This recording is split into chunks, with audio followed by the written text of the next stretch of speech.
Hey, hi everyone, this is Vinisha, and in today's video, we're going to see how to fix the Salesforce malformed query error that we normally see whenever we are working with any of the Boomi process that has the Salesforce connection. So here I have a sample process to demonstrate this error scenario.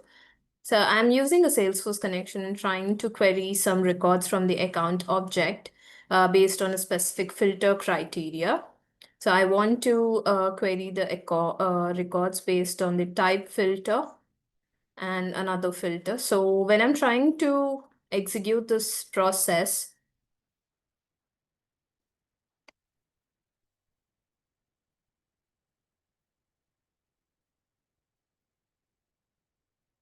so we see we are running into this Salesforce exception, error executing query, Salesforce malformed query.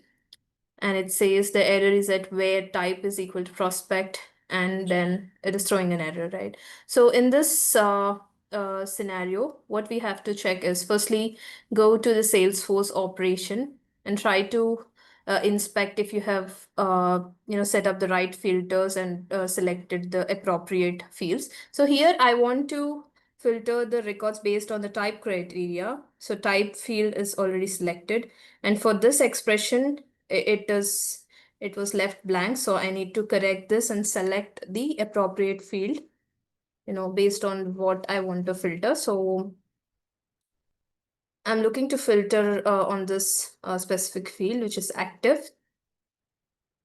I can rename our expression as well.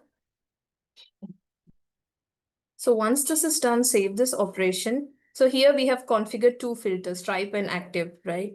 So you need to make sure that in the connection, at the connector parameters level, you need to include those two parameters, whatever you have configured in the operation.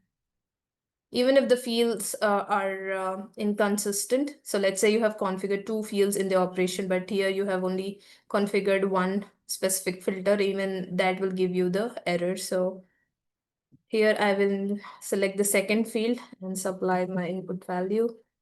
Just yes. Click on OK. So now the two filters are properly configured in the parameters section as well. So this is something you need to verify. So ensure the same fields which you're using in filter are configured at the connector parameter level. So now let's try to execute this process.